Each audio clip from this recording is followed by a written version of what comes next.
What's this? It's only another question time video. It's been a while, hasn't it? I think the last one was something like November last year. Since then, I got a little bit busy, and these question time videos were the first thing to go. They ended up taking forever to render. I think I was trying to make them too posh by importing them into Final Cut Express and then having to wait till the whole thing renders and doing fancy colour correction and everything. It ended up taking far too long to export and then re-upload to YouTube, so I ended up ditching it and going back to my usual weekly faves post. I know quite a few people have been wanting me to get back on the wagon and create a new question time video, so here we go. This time I'm just using the iSight camera on my cinema display, so nothing too fancy. It's not going to be in HD, unfortunately, but at least I'm using a microphone this time, so the sound should be a lot better, even though it is the Guitar Hero mic. Ta-da! So we'll see how this goes. Questions, I've got some lined up. I pulled out some of the questions from the old the last video. So let's go through them. First up, Byron asks, what's the most fun you've ever had on a project and why?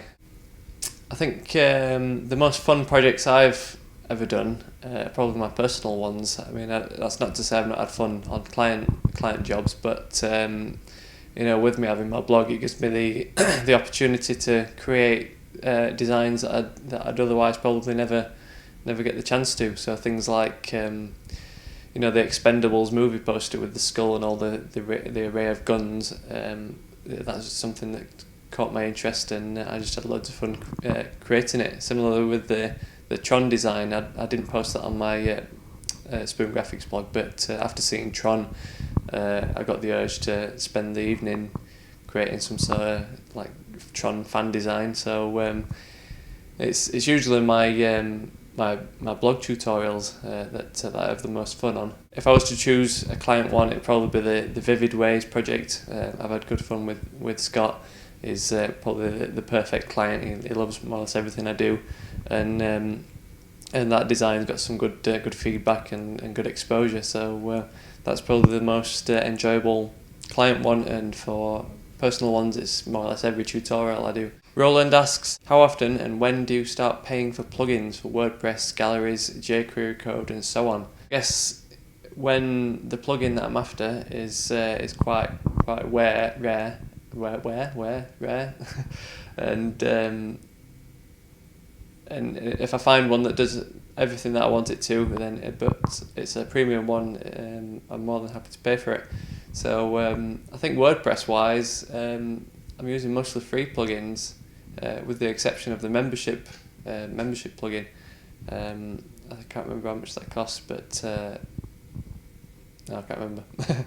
But yeah, I mean the rest of them are all free, and I think all the developers just enjoy putting them out there for people to use, and I think they do tend to get opportunities back, from getting exposure from, similar to how I give away tutorials. I mean, I get opportunities back in other ways. Okay, Oliver asks, what education establishments would you suggest for someone with no qualifications in art and design? I didn't know I wanted to be a web designer until a few years back, and now I have a full-time job in a cafe. I can't give up my job, but I also can't keep working in a rubbish job when my dream is to become a designer. Well, basically all I'd advise is just not necessarily to go into the educational route. I mean, if you're going to find like a night course or something, then snap it up if you can. But there's plenty of resources out there to self-teach. There's all tutorials. Like I hear there's this site called Spoon Graphics and one called Line 25. Maybe check those out. And there's a bunch of other blogs that that show you how to do things. They help learn the tools in all the different applications and offer tips. There's also a range of books. Just immerse yourself in it, and you'll pick up things as you go on. And most of all, just teach it. Take it as a hobby, and you'll find that you can teach yourself probably better than what you'd learn through like an educational course. If you're having fun doing something, it doesn't matter if you're earning money or spending an entire evening doing it. The fact that you're just having fun and you're passionate about it is the main thing. And then as time goes on, you might find that the more personal jobs you do develops your exposure. You might land a couple of small client projects, and then it just builds from there. And eventually, when you're working like 50-50, doing your 9 till 5 in your main job, and then 5 till 9 in your client work job, you might be able to then branch out and either get a job in the industry or go into freelancing. So just have fun doing it. That's the main thing, and then the other opportunities will come by. Ian asks, do you deal with your own accounting, or do you get another company to do it? So far, I've done it all by myself.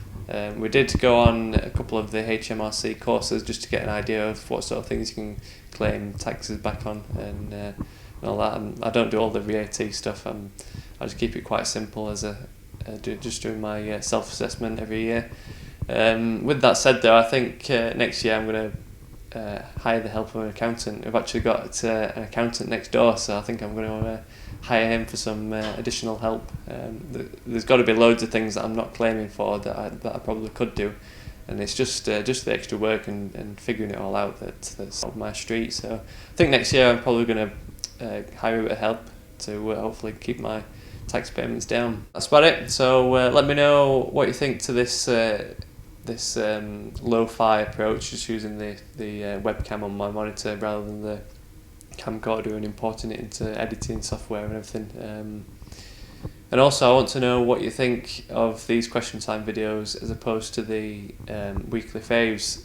I know a lot of people find the article and tutorial links useful, and in the older question times I did do a little news section where I'd list some of them out. So I want to know whether you like these questions better, the weekly faves better, or a mixture of both, where I do the questions and then talk about some of the links. So let me know about that. And one other thing, I've also set up a new YouTube channel for my little newfound hobby of Black Ops gameplay commentary.